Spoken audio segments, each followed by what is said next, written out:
Hello and welcome to a very special edition of the Giant Pod with me, Andy Wrintmore. It is the US Inauguration Special, the first of its kind here at the Giant Pod. I have two of my favourite Americans who are currently living in the UK, in my hometown. I've got Will Angeloro and I've got John Nelson. If you're thinking, oh, I know those names, I've heard those voices, that's because they each had an episode in Season 1 of the Giant Pod. So if you like what you've heard here, please make sure that you go back and check out their individual episodes because they are bloody great. What do we talk about? We talk about the Reagan era, we talk about Trump, we talk about the Rust Belt, we talk about Ohio, we talk about Long Island. We talk about the election. We talk about some election figures and demographics. We talk about the inauguration, Michelle Obama's outfit, Lady Gaga and her gold in-ear monitors and her golden mic. What else do we talk about? The speech. We talk about Biden's politics historically, what his politics might be moving forward. Post-Trump, we talk about the Capitol building. Oh, all kinds of things. The CIA, FBI, war economies, the Supreme Court. It's a really wide-ranging chat. I didn't say an awful lot in this, actually, because I was just enjoying the conversation that I was, part of so much and learning so much that my input is fairly minimal. But it's a great chat nonetheless. So check this one out. Here it is. This is the US Inauguration Special on the Giant Pod.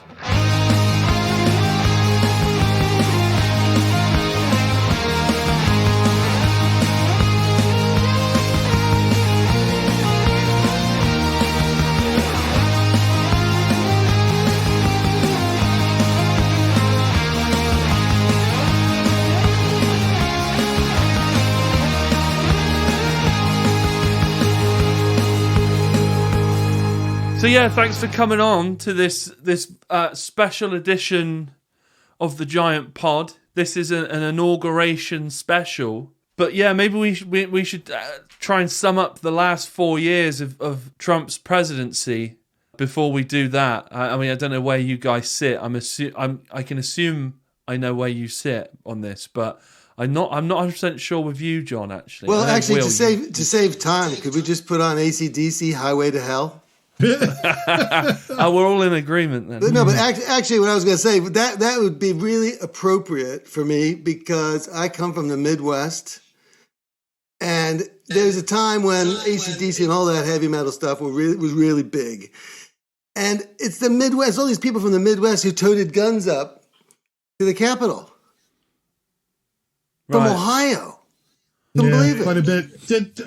How do you sum up 4 years of Trump? It's been bizarro world. I mean, you could go on and use every cliche such as unprecedented or, you know what I mean? But it's hard to really put it into words what a break from reality it's felt like. To me, it started before the 2016 election when he introduced the term fake news. And there's never been a bigger irony of what he's complaining about as to what his administration was putting out to the world. I mean, just facts, alternative facts. Do you remember that from Kellyanne Conway? It's hard to argue with Trump supporters when you literally it's Orwellian. It's Room 101. It's like 1 and 1 is 3. Now, how do you argue with that? How do you dissect the mentality between not all, but most Trump supporters? Where do you get in to try to break off? I mean, the second largest turnout for voting in history was for Trump in this last election. You know, even though he lost, he had more votes than Obama ever did, or even Reagan. So it boggles the mind. I can't understand it. I mean, I understand dissent. I understand Republican. At least fiscal Republican, fiscal conservatives, I understand the argument. I disagree with them. But when you're saying that the election was stolen and there's zero evidence, you say, well, I still don't believe it. But it started when remember Spicer, when Trump got inaugurated, and Spicer, his spokesman at the time, went on and said, this was the largest crowd watching inauguration in history. It was complete fiction. But it started from there, and he was basically forced to go out there and say this. And everybody was like, what are you talking about? That sort of leads to even though the last 2 weeks of events. You see, what is it about that rejection of what's right in front of your face that fed into such a huge swath of American voting public? How did it happen? What was the underlying theme there that people looked at him and said, yeah, he either they see he's lying or they say, I don't care. Either way, we've got a bigger problem, and Trump really is a symptom, not a cause. That's exactly what I was going to say. I mean, seriously, because for me, everyone's talking about Trump. Actually, Trump's there because of the neglect of this huge swath of America for 30 years. Terrible. Not enough investment in education, and when they did do federal government, they got all these other crazy agendas in there, so they were pushing political agendas upon people in educational systems, and people rejecting. So it's huge. That's it. It wasn't like the federal government was bringing anything to them. And meanwhile, they're seeing everybody get really wealthy, and they're the hinterland, and all their industries closed. Where I come from in Ohio, when my parents grew up, it was the boom town. Everything was happening, and it's just gone now. But I mean, even the slightest bit of American history, just reading up on how that happened, it takes you back to one man, and that's Ronald Reagan. That's the deregulation and destruction of America's industry. Now, how do we go from the most popular president in history, Ronald Reagan, who disassembled the working class of America, put him on a pedestal? And let's not forget, it was Ronald Reagan who came up with Make America Great Again. That was Trump borrowing his phrase. Now, how do we get, fast forward 40-something years, to everything else being the cause of the problem? I mean, that is again, some mass programming. I don't know where that Trump comes from. consciously copied the Reagan approach and agenda with an extra slice, which Bannon had worked out for him. Identified this huge... And that extra slice was white nationalism. Well, you call it white nationalism, you call it working class, you call it all kinds of stuff, and there's lots of derogatory terms people throwing at people, but it's a whole mixture of groups who are just so disassociated from what we would consider as a normal society, good educational systems and like broad information systems. They all watch the same news, tiny, smaller and smaller closets of news. The only thing I would say that it's interesting that having the two of us from two completely geographical different parts. It couldn't be any more different to where I grew up from you.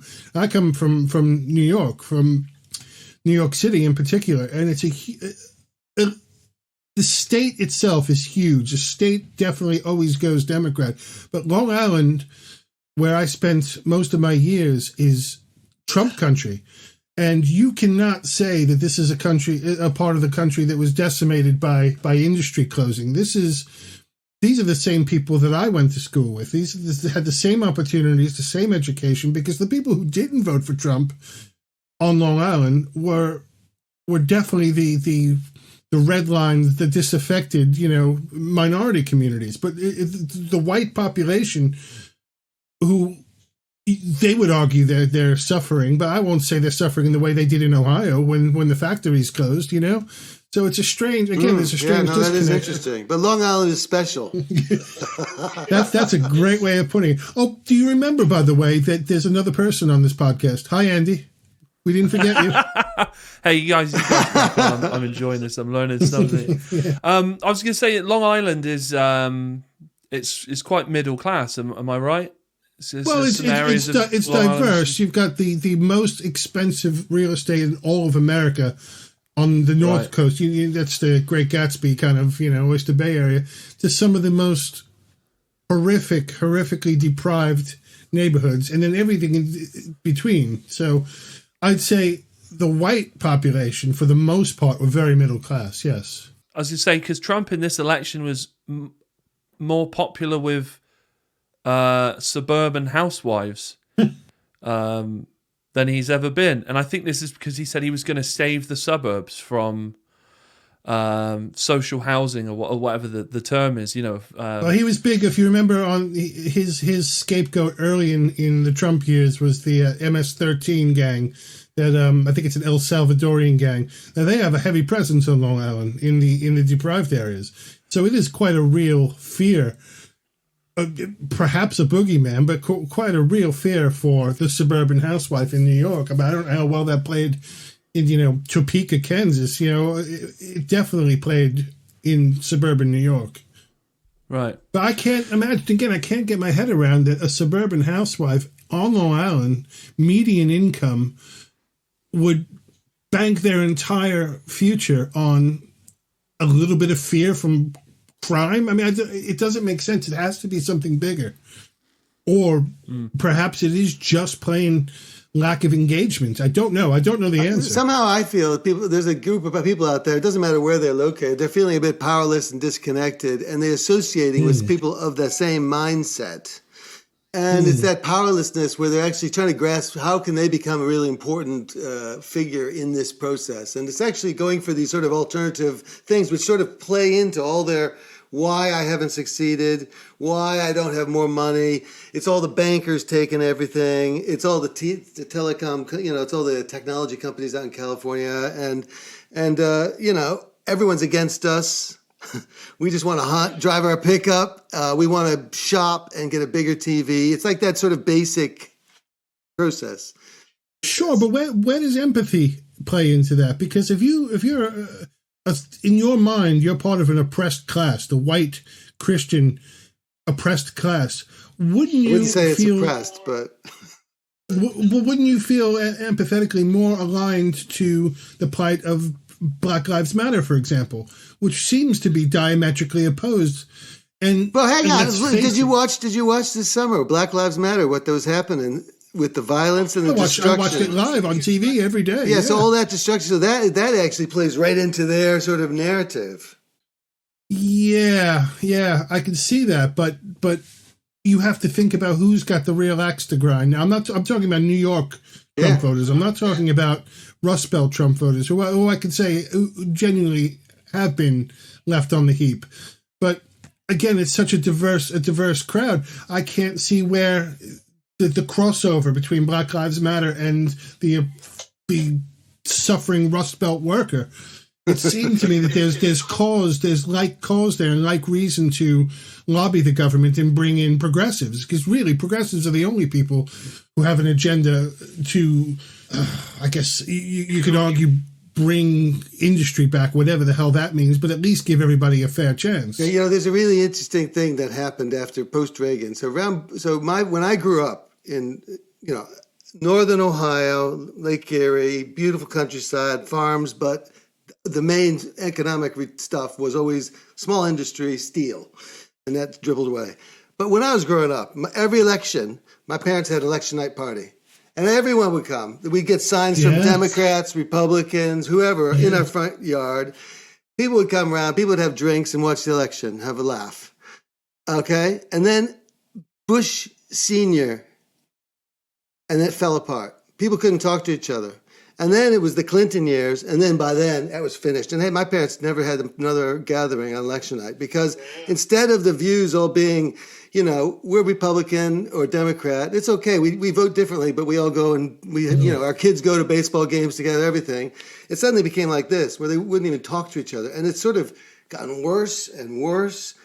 And in Washington, I think I think you're 100% correct. I also think that's a much bigger conversation from this podcast if we're going to try not to go flying off on too massive a tangent. But I have my theories about that as well. And I do believe that is rooted in Reaganism. I do believe that's rooted in the rise partly in the rise of the Christian right in America. But again, we could go on and on and on about that. But if we're going to focus on the inauguration, is that what we're focusing on, Andy? What are we talking about? That's what Andy told me in his email. We are talking about the inauguration, but it's good to have this discussion about what leads up to it. And you mentioned Black Lives Matter, Will. I heard a statistic that Trump was more popular with black voters this time around than he was last time. Where did you get that statistic? I don't know. I don't know if that's White House spin from his administration. Because it sounds like it is. It sounds like an OAN or a Newsmax, or even, dare I say, the soon-to-be dead Fox News. That doesn't make any sense whatsoever. No, I think that share of vote rose. By no means was it a majority. It might have been a small increase because proportionally he took way more votes generally. So maybe, but I don't know. I don't know anything about that. Yeah. That I think makes that's sense. probably right. That makes sense. If more people come out to vote, obviously you're going to have a multicultural election. You'll have a skewed average as well for Trump to come out and say, well, X amount of people, this is so much more of a, but you're not looking at it in percentage to the people who actually voted. So yeah, I see what you're saying. That makes sense. Right. My theory with Trump is, I mean, I've been to where you grew up pretty much, John, in Ohio, touring with Sick Ones. And what we saw in the Rust Belt is basically the sort of the skeletons, the shell of what used to be a picturesque sort of American dream, neighborhoods, lovely houses boarded up. Yeah. And I think the Trump effect is that he comes along, he says, "Oh, I'm not a politician. I'm going to drain the swamp. Oh, I'm going to say these outrageous things that you'll never see statesmen say. Blah, blah, blah, blah, blah." And he starts to appeal to these people who feel like they've been wronged by traditional politics for 30 years or not listened to by their senators or whatever. And then you've also had that other rhetoric on the left where you had the silent majority, where when it was the 2016 election, the people on the left were so angry at people, anyone that wanted to vote for Trump with the MAGA hats and calling people racists, and I guess the writing was on the wall. That a lot of people said, I'm just not going to tell anyone who I'm voting for, or I'm just not engaging in this conversation. And then all of a sudden, I went to bed election night thinking Hillary had snatched it. Woke up and Trump was president. I couldn't fucking believe what was going on. And I think that's part of it, is that he presented an alternative. Perhaps. I think you're right. But now here we are 4 years later. And I do not have the time to go through all the horrific things we've had as a nation and as the world to suffer through. How did he still get 75 million votes? How do people look at what he said, look what he did, looked at the executive orders, the appointees to the circuit court, the federal judge and the Supreme Court, and say, yeah, that's our guy. But a lot of people don't feel, I think there's been, in a lot of these places, a lot of people feel that something's wrong in Washington. And I think you might agree with that as well, Will, that there is something wrong in Washington. The way politics runs and lawmaking's done in the D.C. is pretty bloody appalling.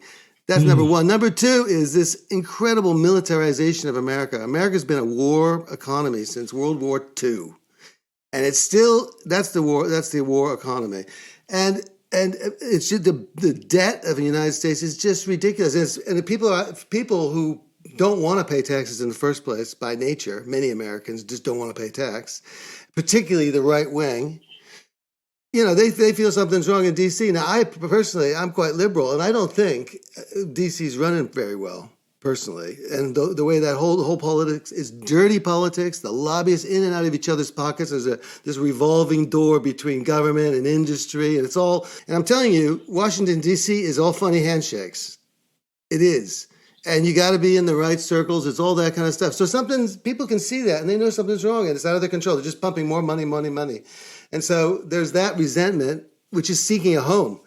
And I think that's the kind of thing that people discover. There's this huge group that don't even vote and actually looking for a home. So let's give them a home and we combine it with these. Then we got the election. And that was the sort of calculation they did. And they just lied continuously. It's interesting to pick up on your point about a war footing, a war economy. There was a great film that came out in the late 90s called Wag the Dog, which was about manufacturing a fake war to divert attention from a presidential scandal. But there was a great scene where he's caught by the CIA and he's having this conversation and he convinces the CIA to let him go. This is the president's spin doctor, by saying, America, if we're not at war, what use are you? So post-Iraq war, I wonder how much of this is still a war footing by militarizing the police across the entire country. It's an interesting thought. You just got me thinking about that. And I wonder how then that plays to the opposition to the BLM group and to the traditionally oppressed Americans. Probably going off on a tangent. No, I don't think so. I think you're spot on, because just think about who joins the police force. Not always the sharpest tools in the box, number one. Number two, a lot of them have military background. A lot of the people who go into the military for all these bloody wars, they come from the rural hinterlands where there's no jobs, there's no opportunities. So this is their chance to get out and maybe get a college education or something. So it's all sort of ties together. It's all these links, and the militarization of America, that's the thing that just drives me nuts. You won't educate the richest country on the earth, and it won't educate its children or take care of their health. Yet they're going to blow up everything, which you mentioned that movie you just mentioned. Trump is like the first president not to start a war. Not entirely true. Well, not entirely true. There was Yemen. Since 1970s. Yeah, fair enough. I'm not saying it's worth it. I'm not saying that was worth it necessarily. No. I also wanted to pick up on your first point about how poor Washington is run, and that takes me up to this past election. In a normal world, for me at least, Joe Biden would represent the most milquetoast, middle of the road, standard cutout politician that you can get. I never could have supported him. Given the monster we've been dealing with, he seems like a savior when he really is nothing more than a middle-of-the-road politician, a backroom handshake, corporate-sponsored Democrat politician. And I hope, my big hope, and we've only been 48 hours in, so it's impossible to tell, is that this reaction to the last 4 years of neo-fascism, that the Democratic Party will shift to cleaning up the electoral system, cleaning up the lobbying system, and putting in processes to genuinely help the people that need it. Those people in the Rust Belt, those people who have that innate fear of being left behind. I hope that the promise of the Democratic Party actually comes true. Personally, I don't think that's going to happen, because everything you say that you're fighting against, the Democratic Party, that's their business model. So I think this is the problem. And Bill and Biden is a machine politics kind of guy who opposed desegregation back in the 70s. So he's part of that whole machine, and this is what that's why someone like a Trump coming in, people are looking for something different, because basically the American political system seems to be designed so that when you get tired with this set of bums and their friend, you can throw them out and we go for this one for a while. But the change is very insubstantial. Mm-hmm. Well, it's insubstantial fiscally. I think now, this might take us into a whole nother part of the discussion. It is definitely not insubstantial on cultural issues. I mean, the difference between an Obama and a Clinton, and to a lesser extent a George W. and then a Trump is tremendous, absolutely tremendous for example, LGBT community. I mean, there is no discussion on who legislatively was a friend to this minority group, the Obama administration or the Trump administration. So that's another balancing game that I've had to deal with all my life is, do we vote for the Bidens of the world because it's not the Trumps, yet, how are we sacrificing culture? It's difficult to say. Again, I have no answers. If I've learned anything in the last 4 years between Brexit and Trump, is that I have no idea what the hell is going on anymore. Well, my nice 90-year-old parents who were just on the phone just before we started up. Yeah. My mom has died in the wool Democrat, and she's progressive always. And, she's got strong views on politics, and she basically, in many cases, tells me that she's voting for the lesser of two evils. Oh, yeah. Which is terrible. That's a terrible thing. And actually by voting for the lesser of two evils, you get them into power, so suddenly you've backed them. You put them there, so. There's always the lesser of two evils is still evil. But again, I have to always calm my inner turmoil up by saying from a cultural point of view, it's going to make a lot of people's lives better by having the lesser of two evils. Again, I think so, as long as there's no war. Yeah. I hope there isn't. I feel. This is my prediction, Andy. You heard it here first. Maybe late 2022. Depends on how the COVID crisis, but late 2022, you're going to start to hear the murmurs of the war. Because, election will be coming, and the bankers on Wall Street want to top up their tills. So let's get those, get that economy going. That's my big worry. That's what's going to happen. We're going to go back to business as usual. We're going to go right back to another pattern. This has been a 4-year period when there haven't been any new wars. I mean, there's been some zany political antics with North Korea, and it's like insane political things, but no war. That's the one good thing I would say. What I thought was interesting is that I think it's already changed our culture, because there you are, Will. You're using the word tremendous several times. That's Trump's word, man. I would argue that word was probably around before Trump, but that's another story. It's true. No. Ask him. He invented it. Who's the war with? China? No way. Impossible. Both countries are too economically interlinked.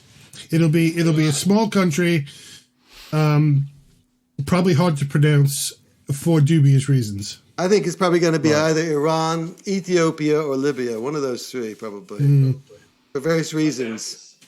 I can see why Iran, in the sense that it seems to have been bubbling and brewing, and tensions have been tightening. But why Ethiopia? And why Somalia?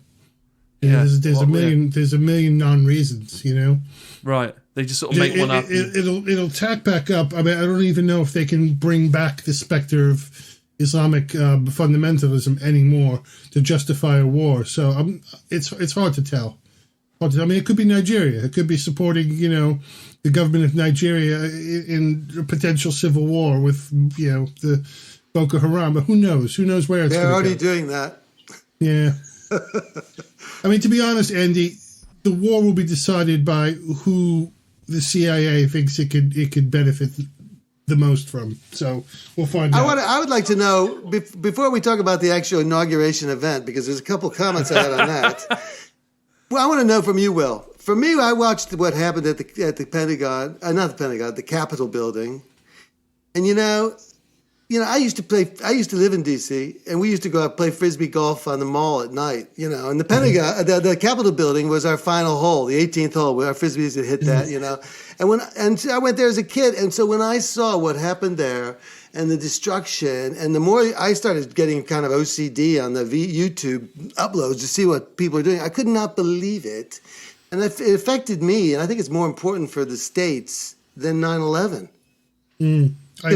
Because culturally I think culturally it's so deep, whereas 9/11 affected everyone, and particularly global, because they had to blow things up. Also, 9/11 was outside.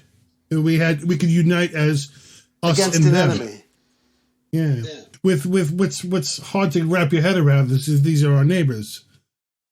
So I don't know. I found it absolutely horrifying. I think like most people do. For all the complaints we have, it's still, and maybe this is white privilege, it still is the pillar of what has allowed me to be who I am today, is having that freedom and growing up in that freedom. And to see it attacked in such a brazen, and let's face it, really stupid way. I mean, if people are calling moronic. People are calling them terrorists, a plot, or whatever. No one would march in there with their driver's license in their pocket and stand in front of the millions of security cameras there and try to charge into the Senate chamber. And then do a selfie.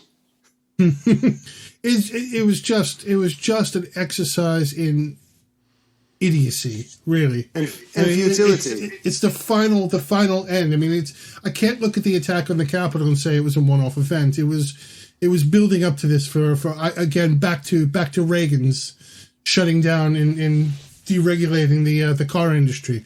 That's when the attack on the Capitol started.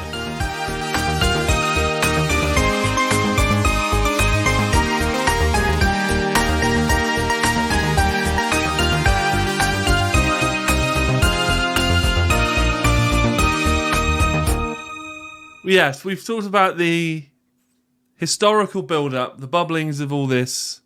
We've talked about the Trump effect. Sort of glanced over his 4 years. I mean, it's a whole other podcast, isn't it? It's almost like a true crime documentary podcast to go through his 4 years. It's unbelievable. Unbelievable. Estimated over 30,000 lies in his 4 years. That has been counted by the Washington Post or New York Times or something. Tremendous. Averages at 20 lies a day. Something like that. Over 20 lies or misleading statements a day for 4 years as president. So we've touched upon the Capitol siege. Let's talk about the security leading up to the inauguration. Have you ever seen anything like that? Have you ever seen Washington shut down quite like that? And the vetting of the troops as well. They said they'd gone through their text messages and I don't know how are they supposed to declare this stuff? No, Trump is absolutely delighted.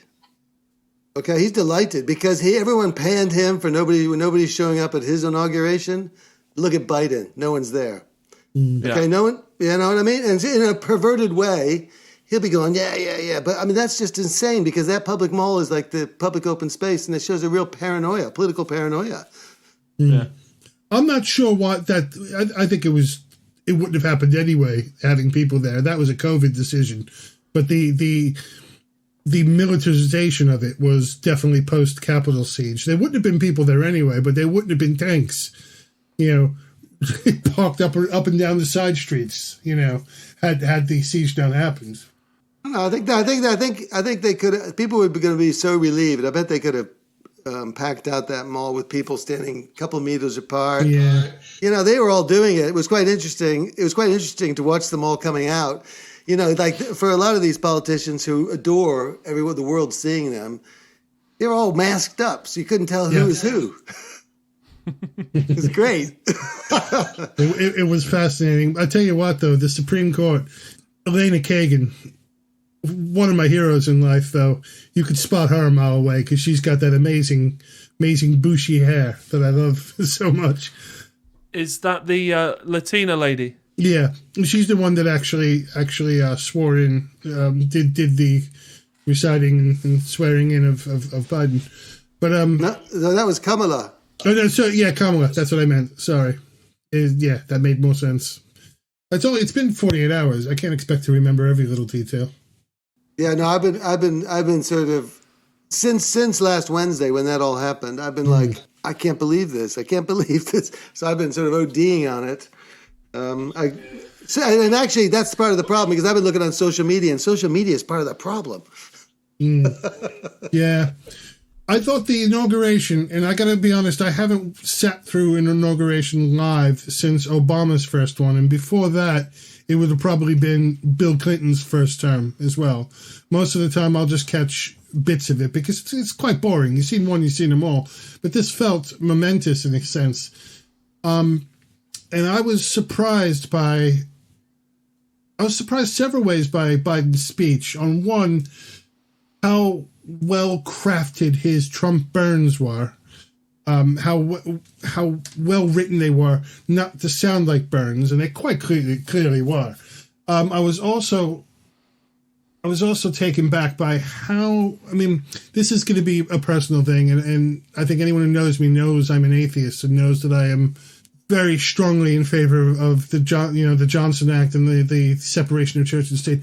How many times did Biden pray to God and mention God and whatever? And never once mentioned any other. It's like we all have a prayer, but never acknowledged the broader belief spectrum, which Obama did. Obama did say, whether you're blah blah blah or someone of no faith. And I remember all of us in the community jumping up and down, going, "Yeah, that's us. Finally, someone." The first time in American political history. The nuns, as we're called, and the no faith were acknowledged. So it was an interesting speech. I thought he did a decent job. But I will say the highlight of the whole thing for me was Lady Gaga. I thought she was superb. With a gigantic brooch.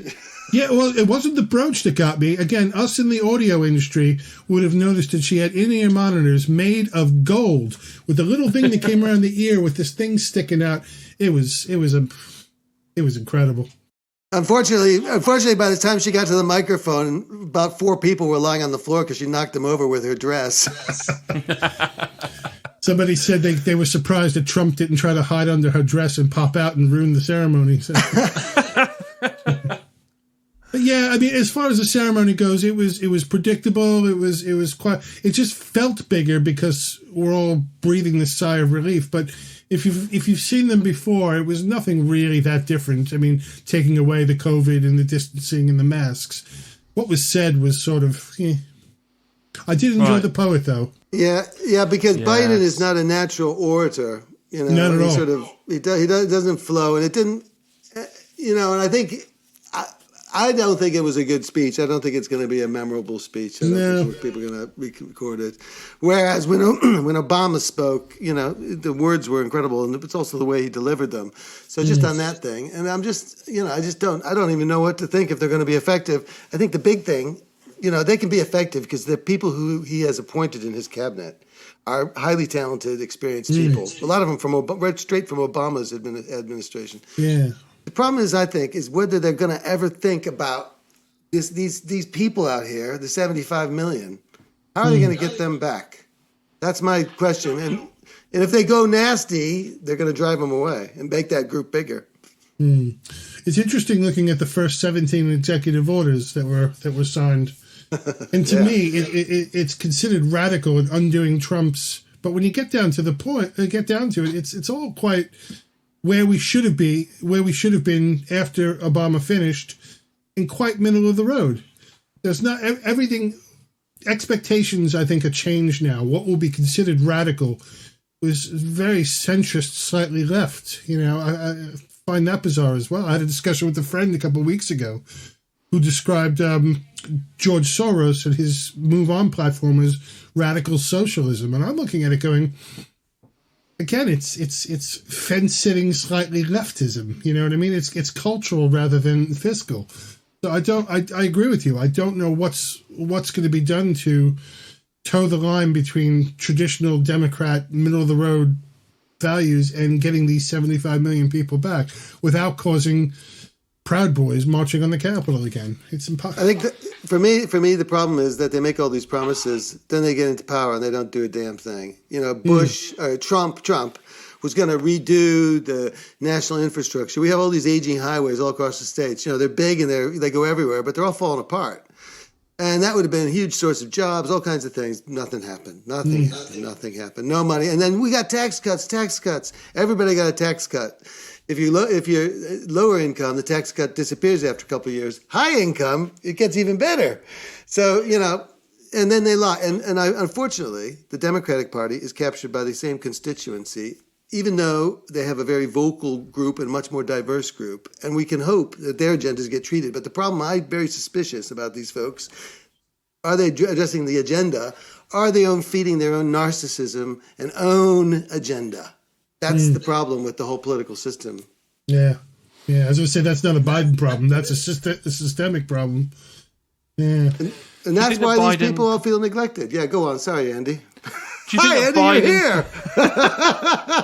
I'm enjoying your discussion, you know. Do you think Biden has almost been forced into, like you said, this sort of a centrist, middle of the road type presidency, at least initially, just because of how divided everything is? Do you think he's trying to be... I don't think he was forced into anything. I think that's what he is. And I think that's why they recognized early on that he was the most electable opponent to Trump, because he's not going to really upset too many people. Yeah, he's always been like that. Yeah. I mean, he's 47 years in the Senate, you know. He hasn't lit the place on fire. He's always been that. He's been a cross-party worker. And, you know, he's that kind of person. So maybe that's the right thing that's needed. I mean, there is the the social, cultural effect of having Kamala Harris elected. And I'm not going to remotely understate the importance of having a woman in the second highest office in the country. But if you even do 5 minutes of homework on policy for Kamala Harris, she's not a radical. She's not a leftist. She's not a socialist as she's been placed. She's almost a center right in a lot of her dealings. So I don't know how that's going to play, because let's face it, I don't think Joe Biden's going to last the 4 years, or if he does, I don't think he's going to run a second term, and she's the heir apparent. And could we get a black female Biden policy-wise elected would be culturally a great leap forward. But then again, you're talking another 8 years have gone by where these middle American people haven't been addressed, because career politicians are career politicians no matter what color or gender they are. Yep. Isn't she historically quite tough when it comes to prison sentences? And yep. But she was Attorney General in California. Yeah, that's an understatement. Right. I know a lot about Kamala Harris. She's caught some criticism for that. What's that? She's caught some criticism for her. Again, that's an understatement, but it's been localized, so it hasn't been nationalized. The slurs that have been thrown at her and the attacks from the Trump supporters are just completely mad. They're accusing her things that she's not. I think from a policy point of view, if you put her into a white man body, they would go, it's not that bad, It's pure. I do believe it's purely misogynistic and racist. Well, no, but I think for me, what I'm interested in is actually looking at her and the way she operated in California, where as a supposed liberal, notionally on the left, sort of doing that with really harsh stuff on prison. Not reforming prisons, and actually putting, the sentencing rules and all that kind of stuff. And actually, why did she do that? Well, I think she probably did it for political expediency. That's my suspicion. So actually, she's willing to do that, no matter what the cost to people's lives, for political expedience, because there's a higher prize. And so that's why, I worry about politicians like that. But I think any of the ones who rise to the top, the nastiest ones are the ones who rise to the top, because they're the ones who are willing to take the decisions and do the dirty stuff, because you have to. So, Andy, how much have we bummed you out? No, I'm enjoying this. I like this. I do want to ask who's the black gentleman with the red hat on that seemed to know everyone, and everyone seemed to really know him, and really, like, judging by their body language, obviously because everyone's masked up. There was a guy, he seemed to know everyone, and they all looked so pleased to see him. I'm just wondering who that was. Oh, I can't remember, but what I remember from the inauguration also was the African-American pastor from Delaware who gave the benediction at the end. Mm-hmm. I mean, that his delivery, did you hear it? I did, yes. I did, yeah. Yeah, I mean, his delivery was so impassionate, and it was so... I would say so bloody American, actually. That gospel, that gospel Baptist church almost theme. It's like, it's visceral. It's so, and it was really powerful. I mean, for me, it was almost OTT. It was almost, it was almost a bit too much. But I thought, actually, that's it. That is the sort of, that's an incredible part of the culture. Yeah. And I thought that was, that's just something that really hit me. It stopped me in my tracks, actually, when his voice came out, because he's got, what a voice, man. Yeah. I think the poet laureate, Amanda Gorham, absolutely stole the show there. Yeah, she's fantastic.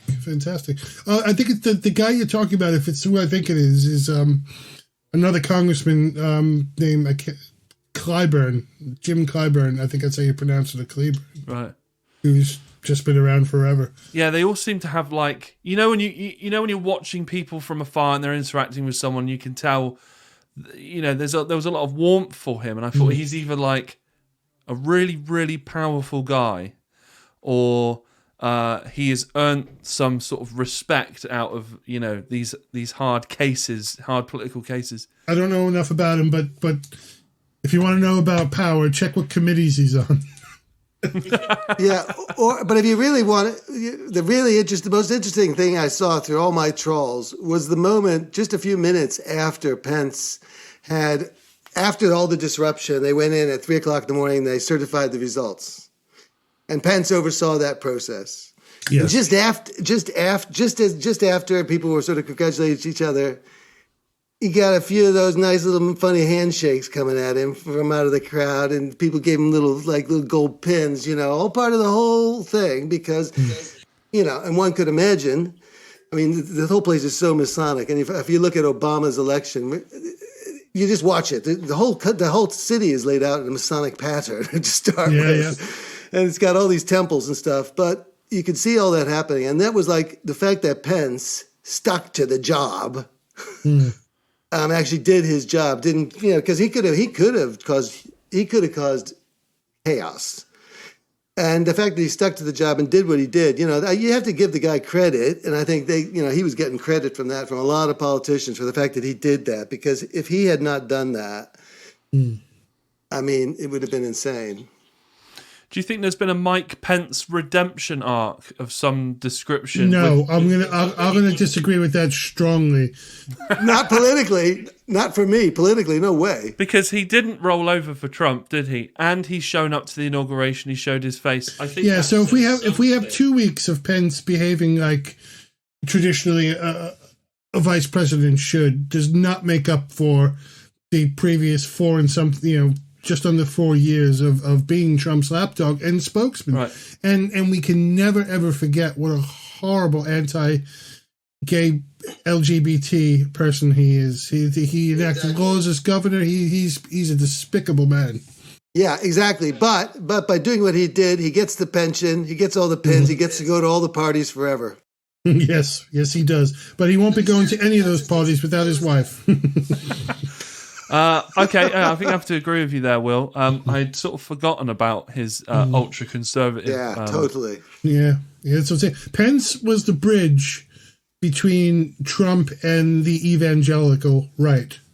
He was the key to a lot of the appointees in the circuit courts and the federal courts and the Supreme Court. He's the mastermind behind the crumbling wall of separation between church and state.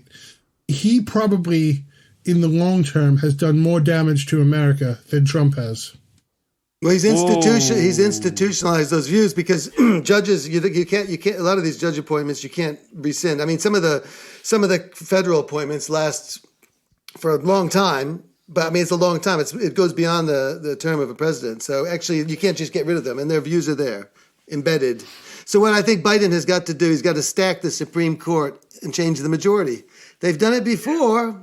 I'm sure they'll do that.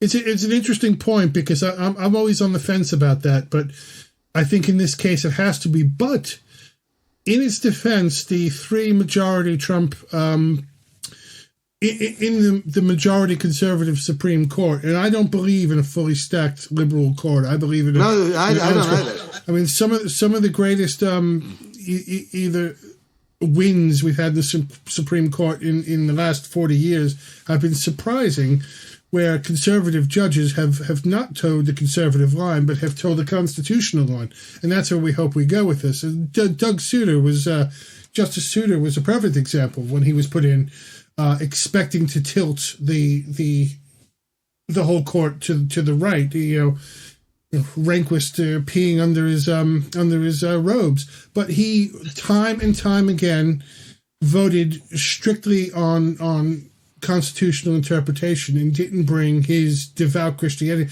in ways that Alito has never done, and certainly what's his name, recently dead, that awful Supreme Court judge we had. I've tried to purge him from my memory. Will, he's not my Supreme Court judge anymore. I'm a British citizen. Nothing to do with me. Yeah, but you know what? This does affect us over here now because everyone expected the second term out of Trump in the British government. Everyone did. From the outlying slugs like Farage right up to Boris Johnson and Michael Gove. They were all personal friends. And with the idea of these special deal trade issues post-Brexit, I think are now all going to fall apart. And while we would have, as citizens of the UK, would have been left in a bad position, I think even with a vaguely centrist leftist government we have now, we're going to be in a worse position.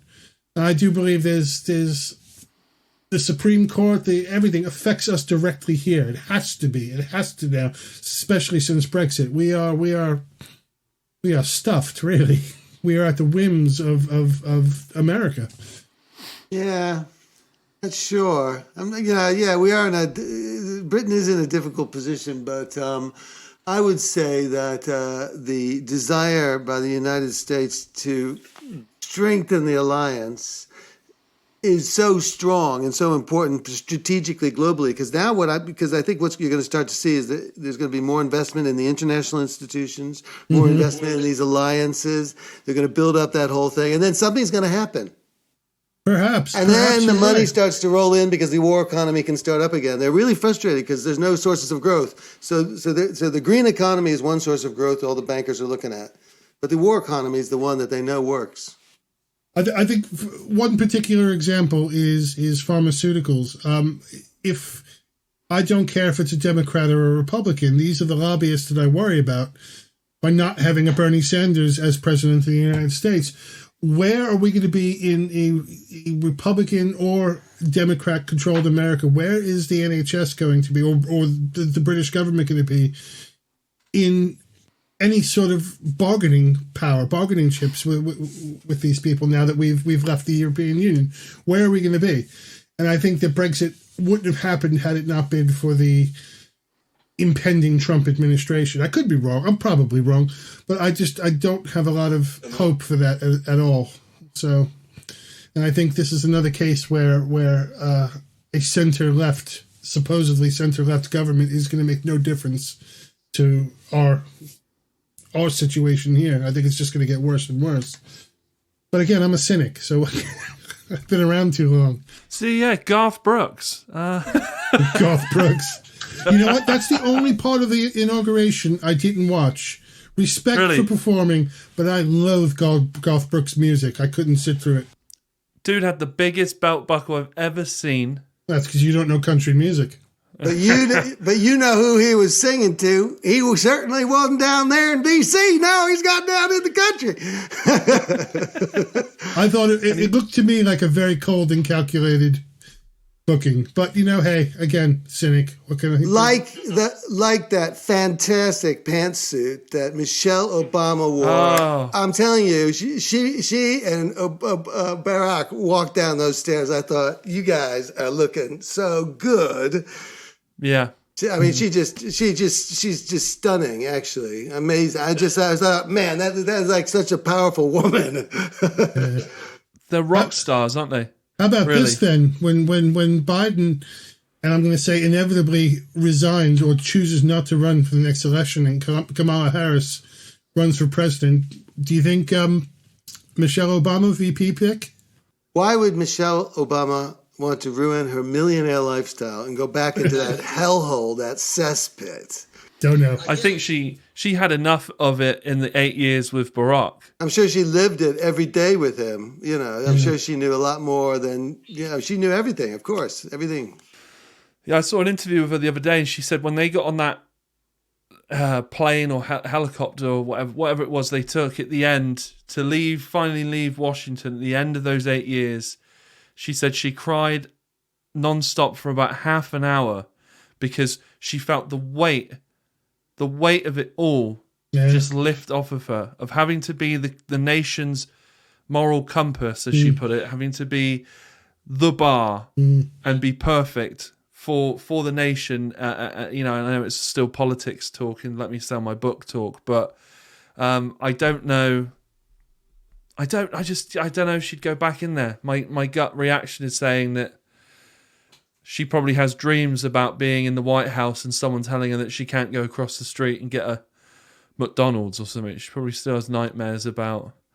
Because it's a bit like a prison, isn't it, in a way, to a degree? Did you ever see Jerry Seinfeld's Comedians in Cars Getting Coffee?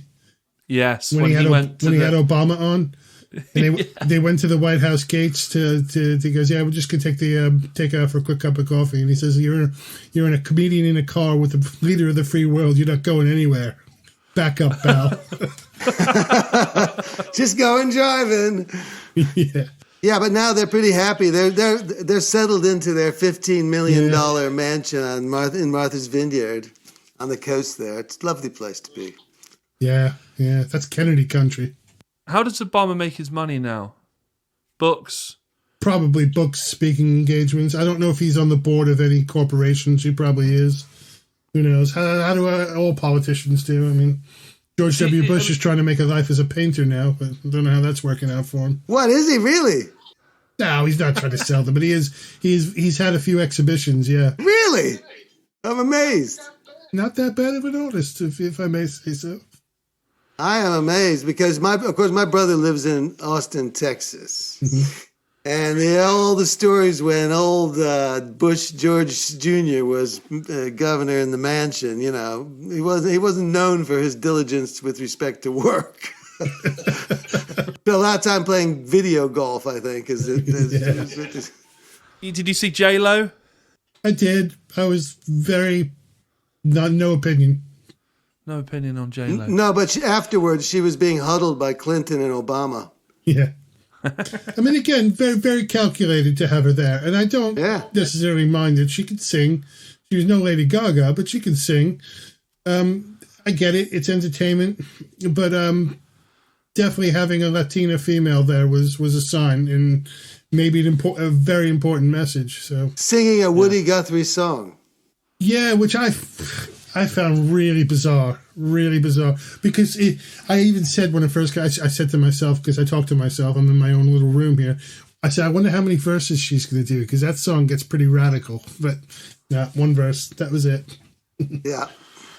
Yeah, then she broke into something, I'm not sure which language it was, a Hispanic language of some sort, and it was very, very rappy, very angry, and I was like, what did she just say there? I don't know what she said, but I think it was probably edgy, political. It's J-Lo. So. I doubt it was that edgy.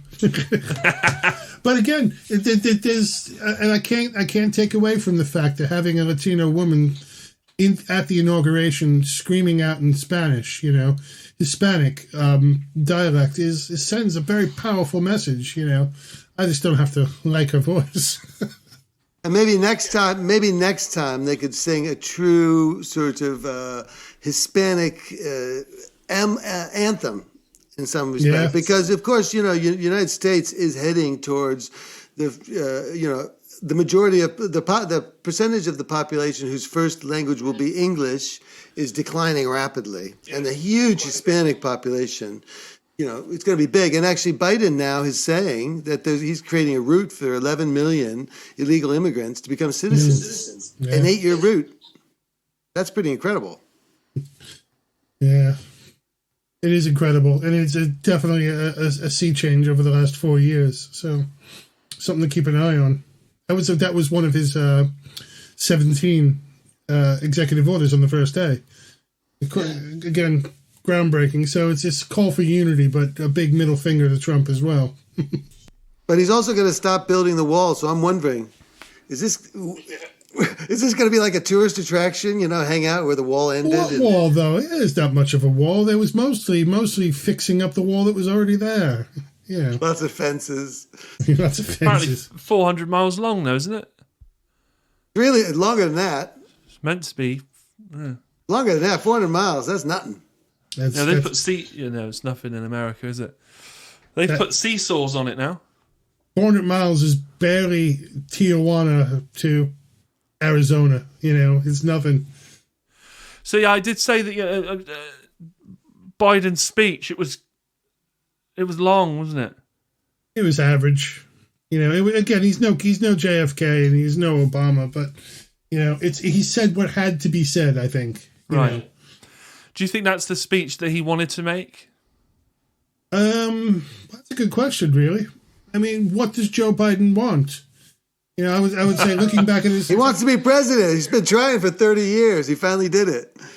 Yeah, but what's he been trying to do? I mean, I don't really know. It's not very clear.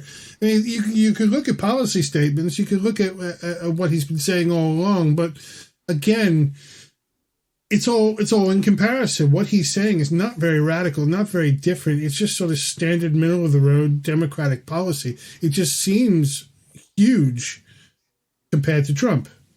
So I'm trying very hard not to be cynical, and it's not working.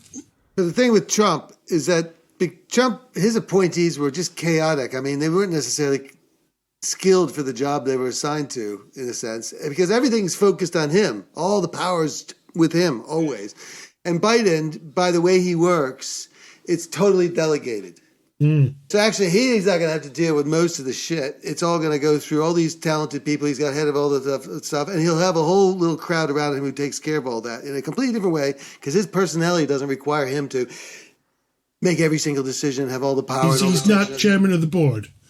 So, but he delegates. It's clear, and he's going to have to. There's no way a 78-year-old man like in his state is going to be able to do all that. He's got to, and he's surrounded by that crowd. So it's going to be that crowd who make the agenda. So look at that crowd. And I don't know that crowd well enough yet, so I don't know. I do know there's some scientists in there, and that's a step forward. I've got my eyes on the CIA now as well. I mean, you ought to put in an application. Get your CV together. You'll be perfect. Could you imagine me, day one, we're just going to hire you on a wild card, some freaky parallel universe. I go walking into the Pentagon. The first thing I would say was, tell me about the aliens. Now. I'm so surprised about if in the death throes of Trump's presidency, when he was clinging on and willing to say anything or seemingly say anything, do anything to remain in power, if someone had sat him down and told him that there are aliens and that the US government has been working with aliens since the 60s, blah, blah, blah, blah, that motherfucker would have said, oh, and aliens exist, and we've been working with them, and they're tremendously smart and powerful, and they only speak to me. And you know what? His television ratings will have gone through the roof if he had done that. Yeah. Oh, which brings me to an interesting thing I wanted to bring up. Trump starting his own political party. Some people are saying he wants to start the Patriot Party, which made me laugh my ass off, because if he even Googled the Patriot Party, he would have realized that was the name of the Socialist American Party back in the in between the war. But who knows? I mean, that would be an interesting, whether he would even be allowed to get on the ticket, because we all remember what happened with Ross Perot, right? Andy, you remember what happened with Ross Perot, right? I have no idea who that is. Ross Perot was another billionaire businessman who ran for president, and at the time was granted equal campaign time and campaign coverage from George Bush Sr. and Bill Clinton.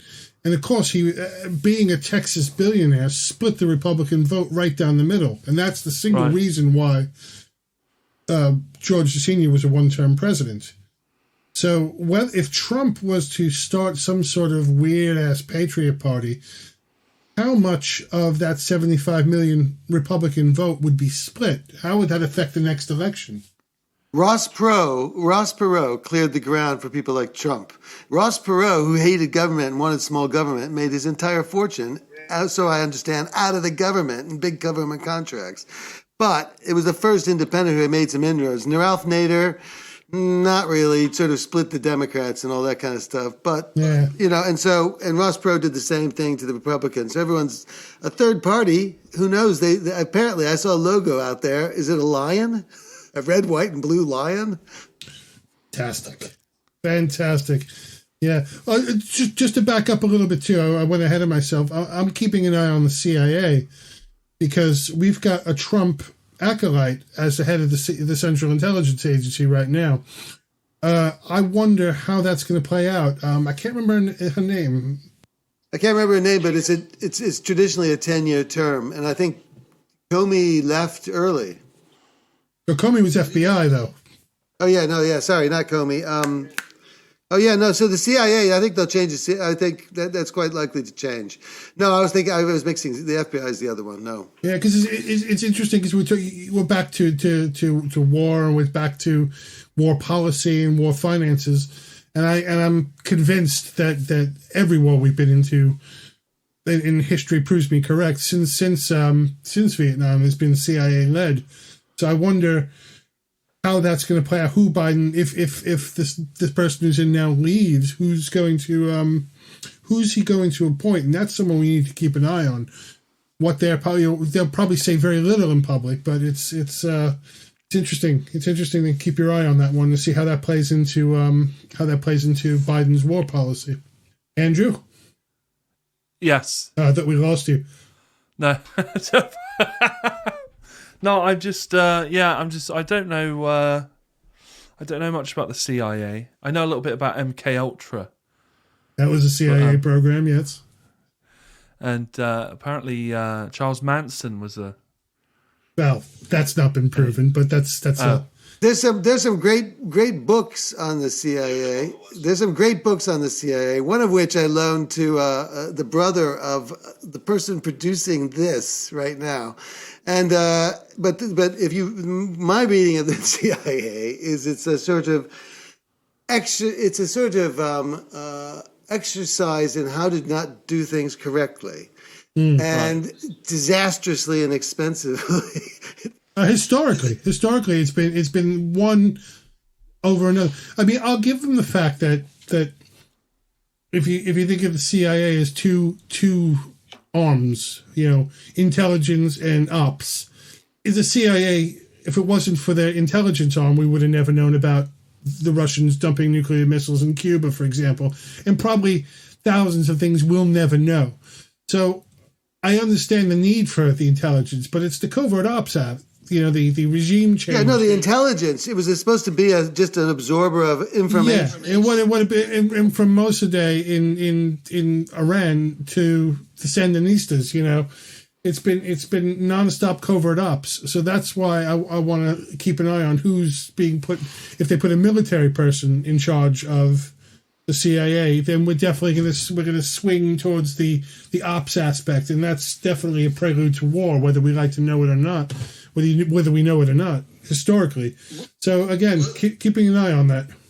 Well, look back to Obama. Obama ramped up the use of drones for assassinations and for attacks all over. No one used drones more than Obama. Now Obama's gang is now there. Yeah. So, I think what you're saying is absolutely correct. We got to look for the people that are there now. Yeah. I'm not a historian. I've just read a bunch of books and taking courses on the CIA and on the history of those provinces. I could tell you, I'm an idiot, and I could say, I don't care how many drones you fly around Afghanistan, you're not going to make a lick of difference. You're going to spend billions, you're going to kill billions, and it just drives me insane. No, I disagree totally. If they were Amazon delivery drones, we'd be talking something else, huh? I could get on board with Uber Eats flying me a Big Mac to my front door, but that's slightly different because it doesn't tend to have a nuclear-coated, missile on the front of it.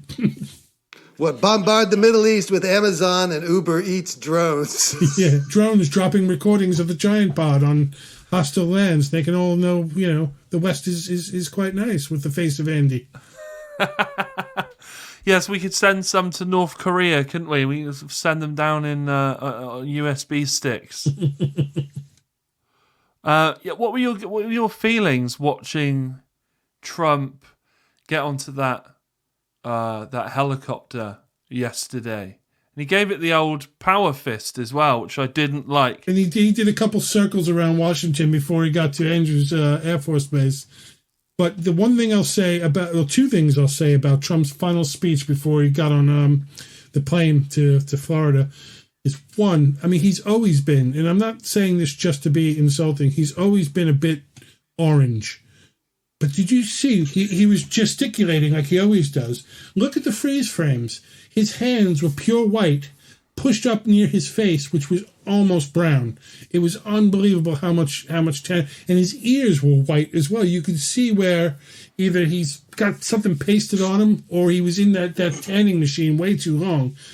I couldn't listen to what he was saying. But on the other hand, the last word he said goodbye, and they blared the YMCA by the Village People. That's the final song Trump had to leave. Again, I felt like I was leaving Bizarro Land. Yeah.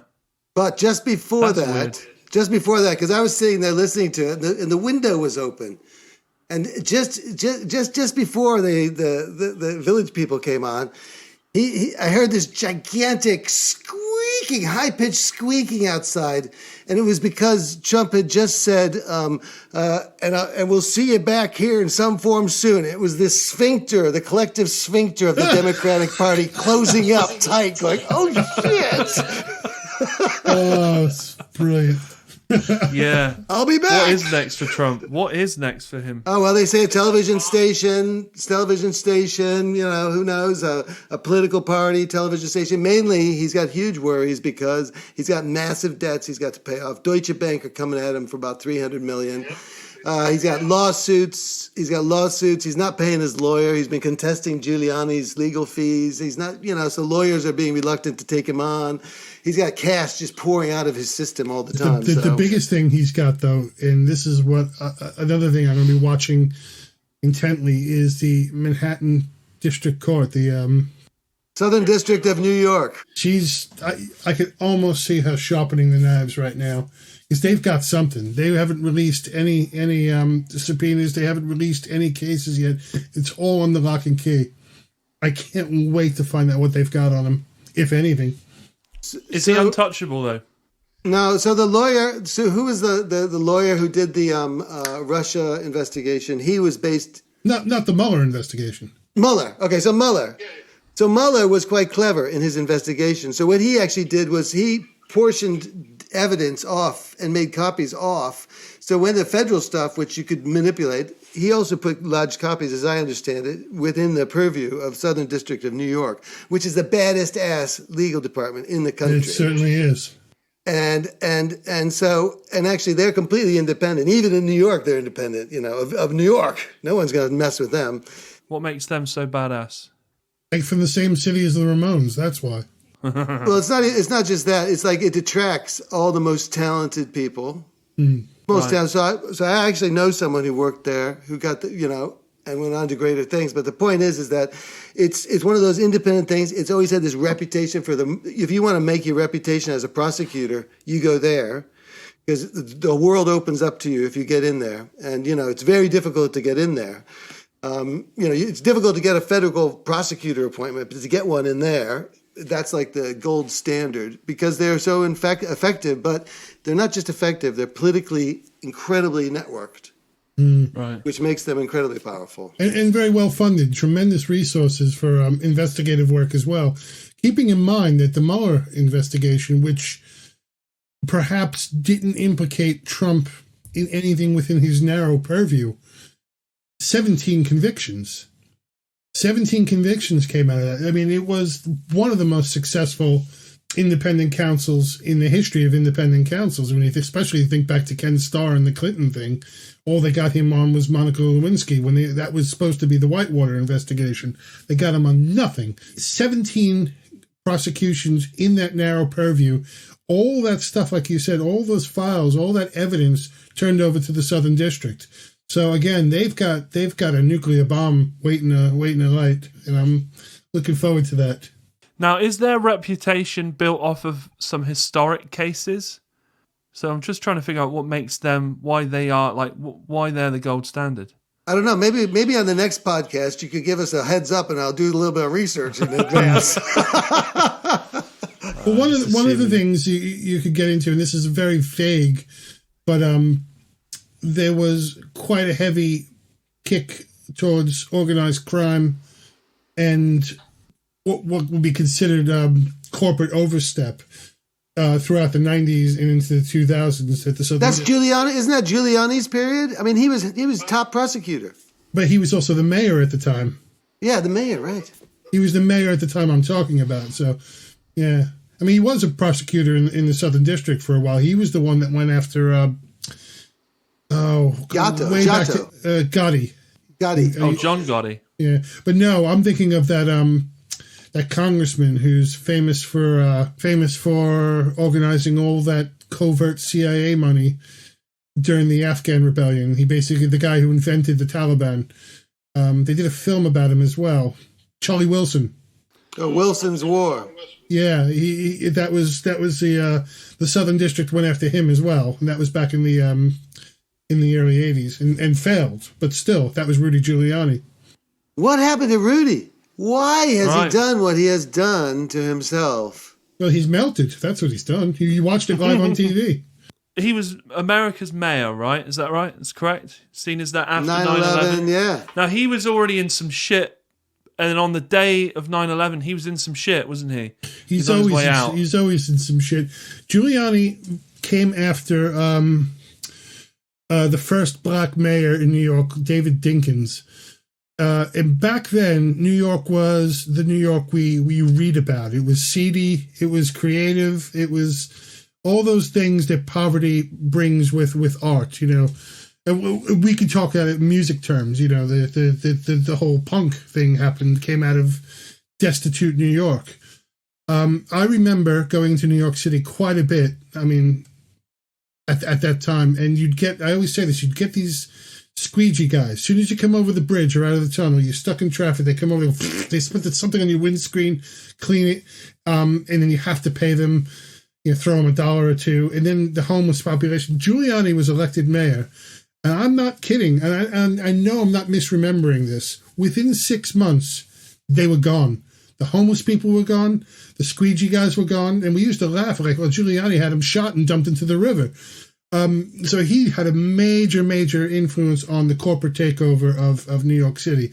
But what comes with that all the time? Backpedaling, backdoor deals, lobbying money, bribery money. He was being investigated from every angle by the time 9/11 happened. And, of course, all that was gone. Lord knows where all those cases went. Right. Yeah. Yeah. I get into more specifics, but I'll need some more time to research it up again because I'm only going on my memory here of being in New York City during Giuliani's days. But you check out that beautiful pantsuit of Michelle Obama. I just can't get over it.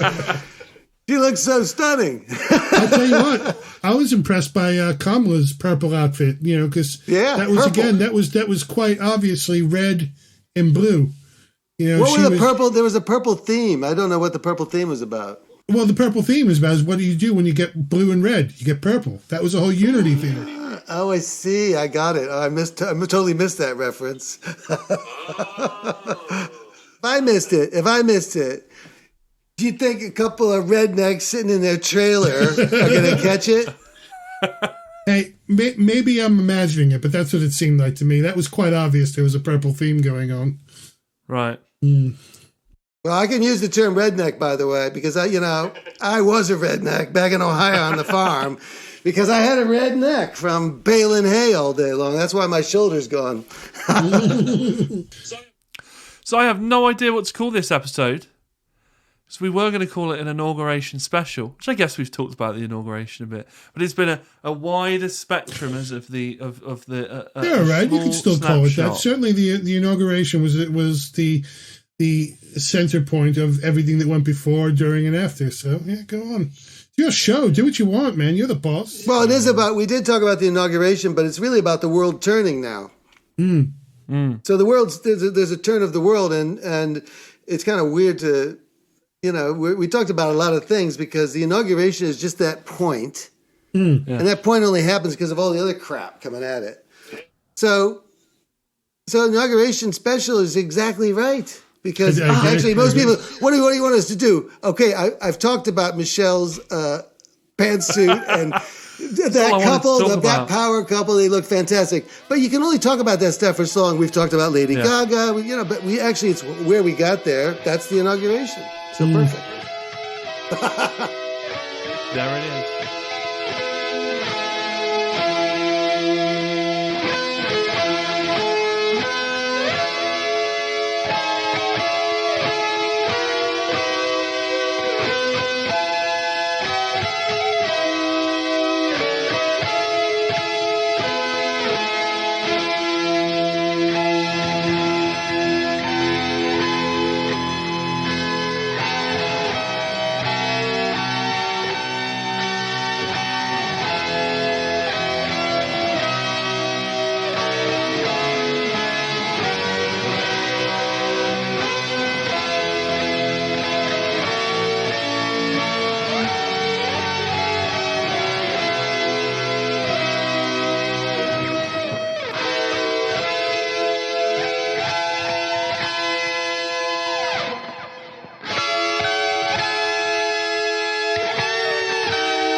Big thank you for checking out this very special edition of the Giant Pod. It was the US Inauguration Special with my guests, John Nelson and Will Angeloro. Big thank you to them for coming on. If you liked what you heard and you thought, hey, these guys are cool, I like what they're saying, I like what they're about, go to season 1 of the Giant Pod, where I have an episode with John and I have an episode with Will, and you can listen to some more of their lovely, lovely American accents. We will leave some links to, I don't know what, something good in the show notes description box. Please like, subscribe, and leave a review for the Giant Pod, and tell a friend as well, because that really helps. Just tell one friend. Find us on Instagram and Twitter at the Giant Pod. You can follow my Instagram as well at Andy_S1S. This podcast was magnificently produced by the statesman-like Harry Williams. We will see you soon for another edition of the Giant Pod. Have a good one. Thanks very much.